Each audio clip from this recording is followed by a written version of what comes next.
ठाण्याच्या शोभायात्रेत आपण आहोत आणि या शोभायात्रेमध्ये वेगवेगळे चित्ररथ हे सादर केलेले आहेत। ते चित्ररथ बघत बघत आपण पुढे जातोय आणि या चित्ररथामध्ये अनेक सामाजिक संदेश देण्यात आलेले आहेत आणि याच सामाजिक संदेशांबरोबर आपल्याबरोबर आता या ठाण्याच्या शोभायात्रेमध्ये अभिनेत्री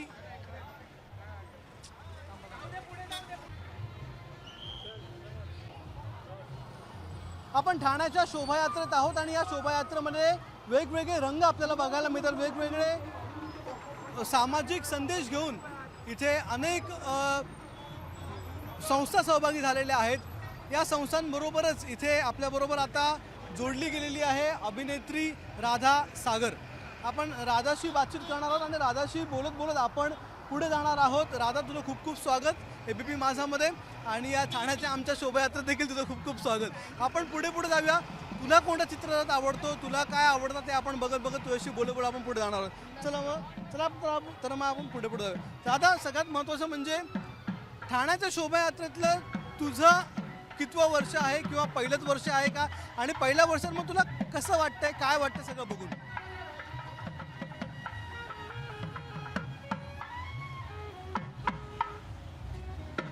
मला खूप भारी वाटतंय आणि माझं हे खरं तर पहिलंच वर्ष आहे शोभायात्रेचं ठाण्यामध्ये येण्याचं। नाही तर दरवर्षी कसं मी पुण्याची असल्यामुळे घरी जायचं, घरच्यांसोबत गुढीपाडवा सेलिब्रेट करायचा अशी हे होती, सवय होती।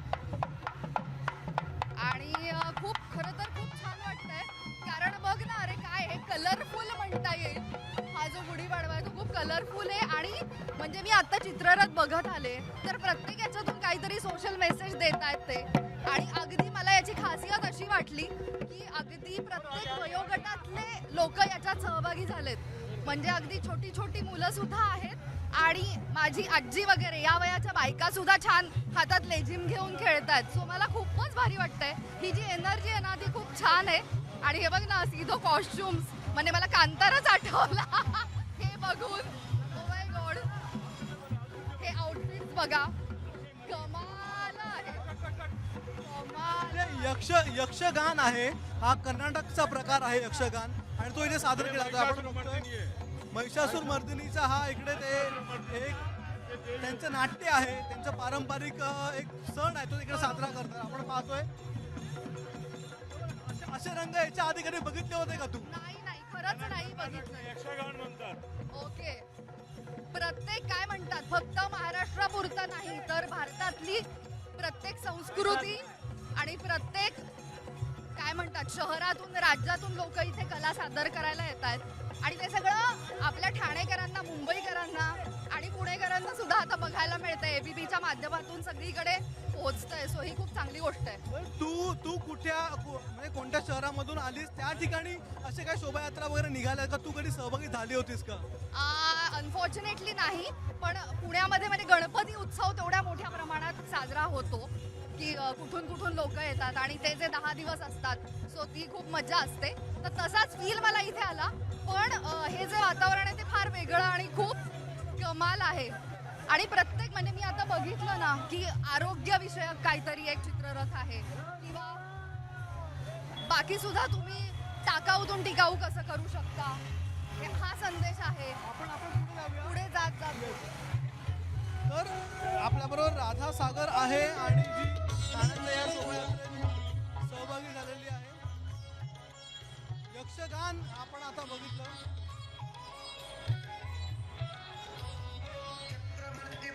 राधा, आपण यक्षगान प्रत्येक याच्यात ना संस्कृती दिसते वेगवेगळी, पण भारी यार। आता राधा, याच्या पुढे पण ना अनेक असे चित्ररथ आहेत ज्याच्यामधून आपल्याला एक इतिहासातल्या महत्त्वाच्या व्यक्ती दाखवल्या गेल्या। जसं की आता हे पण बघितलं आपण तर अहिल्याबाई होळकर या ठिकाणी यावर्षी खरं म्हणजे अहिल्याबाई होळकरांची जन्म त्रिशताब्दी वर्ष आहे आणि तेच वर्ष सेलिब्रेट केलं जातं आहे। कोकणेश्वर न्यास जे आहे त्यांनी आज यावर्षी 2 आरती ठेवल्या होत्या, कारण की अहिल्याबाईंनी मंदिरांच्या आणि घाटांच्या निर्मितीसाठी खूप पैसे दिले होते त्या काळामध्ये, तर त्यांच्यासाठीच अशा प्रकारे ठेवलं। तर अहिल्याबाईंचं योगदान महिलांच्या आयुष्यातलं आणि हे सगळे मागे तर बघ सगळे नाचतायत. तुला नाचायचं असेल तर तू जाऊ शकते त्यांच्याबरोबर.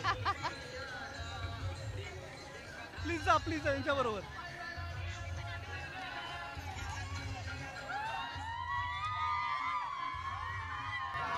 अभिनेत्री राधा सागर आपण पाहताय.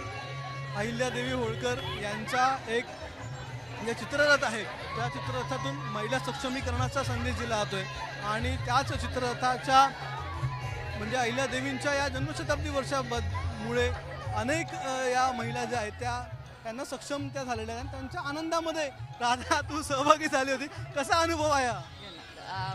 सॉरी अनेक सेलिब्रिटी असं मी आत्ताच एक येताना ऐकलं होतं, एक दोन सेल्फी घ्या तशी 1-2 झाडं पण लावा. सो ही किती छान टॅगलाईन आहे. म्हणजे वृक्ष संवर्धन असू दे, टाकाऊतून टिकाऊ असू दे किंवा ज्या प्रेग्नंट बायका असतात त्यांच्यासाठी ठाणे महानगरपालिकेने वर्षभर मोफत सगळी त्यांच्या चाचण्या होणार, डिलिव्हरी होणार, शिवाय वर्षभर पुढे सुद्धा त्यांना लसीकरण वगैरे फ्री असणार. सो या खूप चांगल्या उपाययोजना आहेत आणि खूप भारी वाटतं हे की आपण अशा संस्कृतीत किंवा अशा महाराष्ट्रात राहतो, याचा खूप अभिमान आहे मला. बरं, आम्हाला तर ठाण्याचा अभिमान आहेच, पण पुणेकरांना तर अधिक जास्त अभिमान असतो पुण्याचा. पुणे देखील सांस्कृतिक शहर आहेच, पण पुण्यातला गुढीपाडवा कसा असतो तिकडे तुम्ही कसं सेलिब्रेट केलं लहानपणापासून? कसं आहे ना, आता शूटिंगच्या निमित्ताने बाहेरच असायचो. सो ते कुठलाही सणवार आपल्या घरच्यांसोबत सेलिब्रेट करायला कोणालाही जास्त आवडतं, वेळ द्यायला.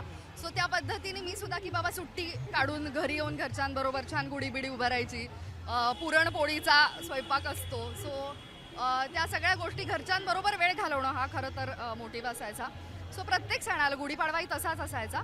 पण काय म्हणतात, जशी पुणे ही जन्मभूमी आहे तशी मुंबई ही कर्मभूमी आहे. त्याच्यामुळे दोन्हीकडे होमलीच वाटतं. राधा, आता एक चित्ररथ गेला, याच्यामध्ये भारत माता दाखवलेली आहे आणि या भारत मातेच्या सोबत अनेक राष्ट्रीय पुरुष वगैरे आहेत. तर हे देखील सांगण्याचा प्रयत्न होतोय इथे हा संस्कार वर्ग आहे मनशक्तीचा. म्हणजे मनाची शक्ती किती महत्त्वाची आहे, मनशक्तीला आपण काय करू शकतो ते देखील तुम्ही काय सांगायचा प्रयत्न करताय? मनशक्तीच्या मुलांचे बुद्धिवर्धननी चांगल्या डोक्यावरचा परिणाम. आतापर्यंत किती लोकांना तुम्ही कनेक्ट झालात, किती लोकांशी बोलताय? कितीतरी लोक झाले आतापर्यंत, कितीतरी लोक झाले. आमचे दर संडेला वर्ग असतात 10 ते 11 ठाण्याला बेडेकर हॉस्पिटल जवळ. तर आणि कोपरीला सुद्धा आमचं हे आहे, केंद्र आहे. मनशक्ती वाढवण्यासाठी इथे हे केलं. मला तेच जाणवलं की लहान मुलांच्या मनावर जे संस्कार म्हणजे जे लहानपणापासून व्हायला हवेत, तर त्याच्यासाठी हा खूप चांगला हे माध्यम आहे किंवा तो उपक्रम आहे आणि हे फार गरजेचं आहे. कारण हल्ली म्हणजे तेच फ्लेक्स लावलेत, मोबाईल बघत बसतात मुलं किंवा टीव्हीज बघत बसतात किंवा या गोष्टी त्या वेळेत त्या वयाला कळणं किंवा सांगणं गरजेचं आहे. आणि हल्ली पालकांकडे वेळ नसतो, त्याच्यामुळे अशा पद्धतीचे उपक्रम लहान मुलांना खूप गरजेचे आहेत. आपण पुढे जाऊया. पुढे आणखीन चांगले चित्ररथ आहेत आणि जसं तू म्हणालीस की संस्कृती जपण्याचा प्रयत्न आहे, पण इथे मोठ्या प्रमाणात ना तरुणाई देखील मोठ्या प्रमाणात आहे. म्हणजे जी तरुणाई मोबाईलमध्ये असते किंवा अशा सांस्कृतिक सणांना येत नाही असं आपण बोलतो, पण ठाण्यामध्ये असं नसतं. ठाण्यामध्ये आपण पाहिलं तर आता खूप मोठ्या प्रमाणात तरुणाई देखील सहभागी झालेली आहे. तर या तरुणाईविषयी म्हणजे जे संस्कृती जपतायत, संस्कृतीला पुढे घेऊन जातात, या तरुणाईविषयी काय वाटतं? तरुण वर्गाने पुढे यायलाच हवं. म्हणजे काय आहे, ती काळाची गरज आहे सध्या. आणि तू बघू शकतो छत्रपती शिवाजी महाराज हो तुला बोलवत आहेत, तू प्लीज. अच्छा, तुझा त्यांच्याबरोबर.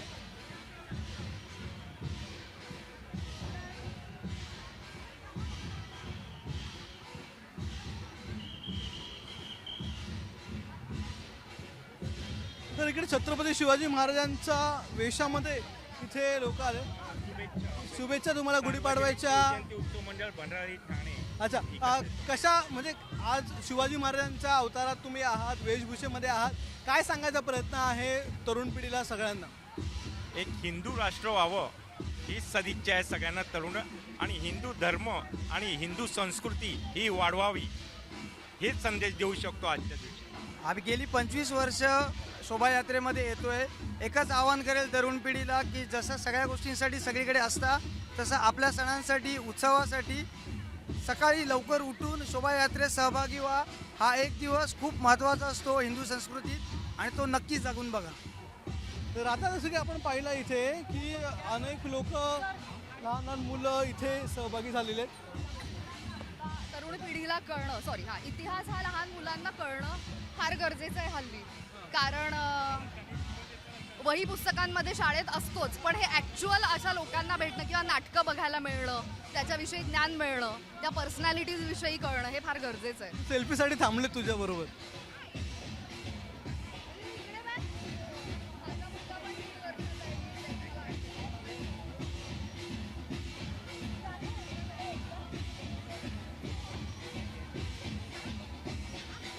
ठाण्यामध्ये आपण आहोत. ठाण्यातल्या या शोभायात्रेत सहभागी झालेले आहोत आणि या शोभायात्रेमध्ये आपल्याबरोबर अभिनेत्री राधा सागर देखील आहे.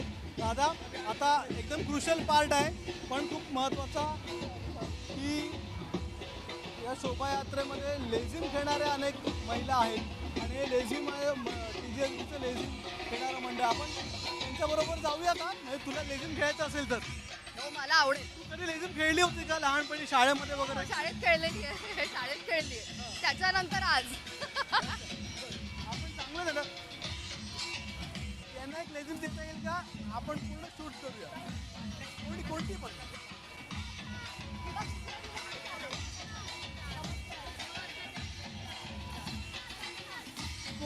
कुठून आलेले आहात? कितवं वर्ष आहे?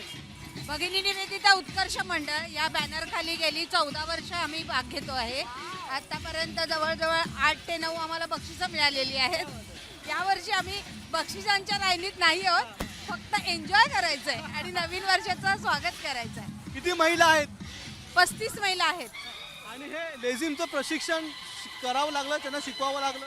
आता आमचा बहुतेक म्हणजे महिला सेट झालेल्या आहेत, कारण आधी आम्ही केलं होतं.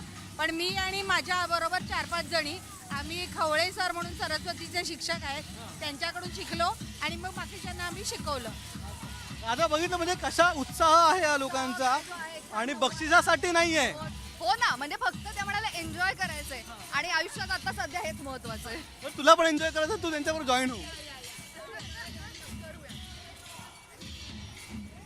बाल कलाकार आहे, सेलिब्रिटी पिक्चरमध्ये काम करते.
तर भगिनी निवेदिता उत्कर्ष मंडळातर्फे लेझिम खेळली जाते आणि लेझिम खेळत हे महिलांचं पथक अतिशय सुंदर अशा पारंपरिक वेशामध्ये सजून बजून सहभागी झालेले आणि लेझिम खेळतात.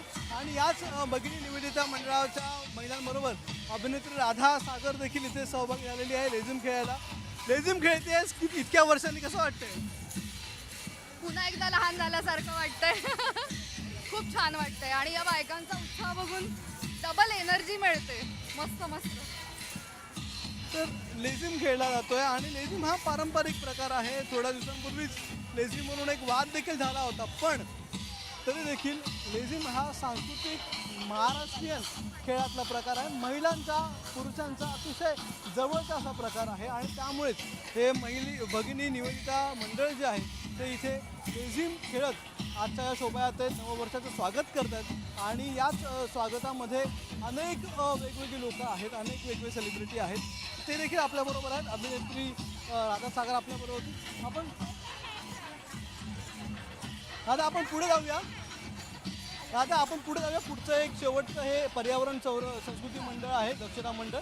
त्यांचं खूप इंटरेस्टिंग असं दरवर्षी, आपण ते पाहूया.